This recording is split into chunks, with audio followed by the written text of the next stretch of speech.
नमस्कार, कृषि जगत चैनल पर आपका स्वागत है। आज दिनांक 27 अक्टूबर 2024 तदनुसार कार्तिक कृष्ण पक्ष एकादशी तिथि दिन रविवार है।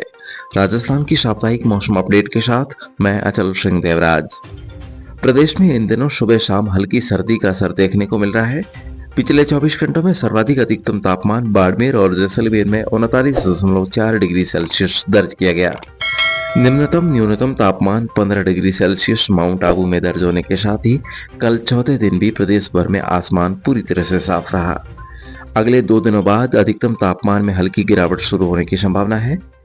अगले 24 घंटों के दौरान राज्य के अधिकतर भागों में हवाओं का रुख उत्तर पश्चिमी रहने का अनुमान है। मौसम विभाग के अनुसार आगामी एक सप्ताह के दौरान प्रदेश के अधिकांश भागों में लगभग आसमान साफ और मौसम शुष्क बने रहने की प्रबल संभावना है। कहीं पर भी बारिश नहीं होने की संभावना के मद्देनजर किसान भाई खरीफ फसलों की कटाई और थ्रेशिंग का कार्य जारी रखें। पिछले दिनों अरब सागर में बने तंत्र की वजह से कहीं कहीं हुई बारिश के बाद अब लगातार धूप खिली रहने से कटी हुई फसलों के अच्छी तरह से सूखने में मदद मिल रही है। अब किसान भाई रबी फसलों में रायडा, चना, पीली सरसों, लहसुन और अन्य रबी की अगेती फसलों के साथ साथ अब जीरे की बुआई का भी कार्य शुरू कर सकते हैं।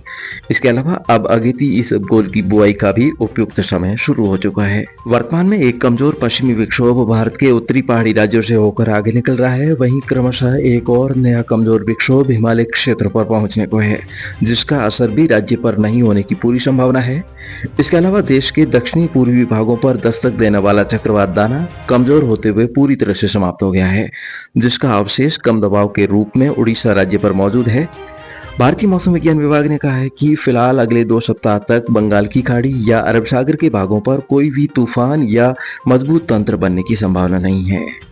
अब निकट भविष्य में अरब सागर या बंगाल की खाड़ी में बनने वाले तूफान का नाम फेंगल अर्थात उच्चारण के लिए फेंजल होगा, जिसका सऊदी अरब द्वारा नामकरण किया गया है।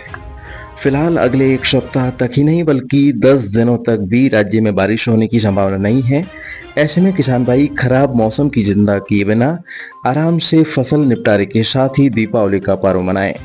किसान भाइयों के लिए मन में इस बात को लेकर चिंता जरूर हो सकती है कि इस बार कार्तिक के महीने में आसमान में कस अर्थात बादल बहुत कम दिखाई दिए हैं और आगामी चौमासे के लिए कार्तिक के महीने में अधिक से अधिक आसमान में हर रोज बादल दिखाई देना ही शुभ संकेत माने जाते हैं। हालांकि इससे बारिश की कोई संभावना नहीं होती है। इसलिए तो कहा जाता है कि कार्तिक अंबर नाम जल गैली देख न भूल, रूपाड़ा गुण बायरा ज्यों रोही डेरा फूल। काती बद बारिश रे दिन जेवे बादल छाया, अगले वर्ष आषाढ़ में धुर बरसे लाभ आया। कार्तिक अमावस बादल मंडे, श्रावण धार कदे न खंडे, जे धनतेरस दीपावली पर से तो अजल मारवाड़ मरुधर हर्षे। तो दोस्तों, इस बार कार्तिक के 10 दिन बीतने के दौरान 1-2 बार बारिश जरूर हुई है, लेकिन उससे भी गर्भ शकुन खंडित ही हुए हैं, जबकि आसमान में कसों का बिल्कुल अभाव रहा है। और आगामी अच्छे जमाने के लिए पूरे कार्तिक माह में आसमान में कभी हल्के तो कभी मध्यम दर्जे के बादल दिखाई देना बहुत जरूरी होता है। और अब आज से दीपावली तक आसमान में यदि थोड़े बहुत भी बादल दिखाई देते हैं तो दोस्तों कुछ हद तक गर्भ शकुन बन सकते हैं। अन्यथा आगामी 10 दिन और यदि आसमान इसी तरह से साफ रहा तो 2025 के दक्षिण पश्चिम मानसून पर नकारात्मक प्रभाव पड़ना लगभग तय है और ये गर्भ शकुन विचारने वाले किसान भाइयों के लिए एक चिंता का विषय हो सकता है। तो दोस्तों, इस बुलेटिन के अंत तक आप में से कौन कौन हमारे साथ बने रहे, अपने कर कमलों से अपनी प्रतिक्रिया कमेंट के माध्यम से जरूर दीजिएगा।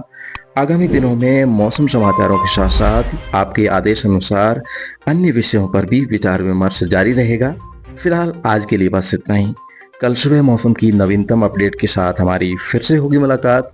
तब तक के लिए अनुमति दीजिए। नमस्कार। मौसम से जुड़ी जानकारी और लाइव मौसम खबरों के लिए हमारे कृषि जगत YouTube चैनल को सब्सक्राइब करें और बेल आइकन दबाकर हर अपडेट पर रखें नजर।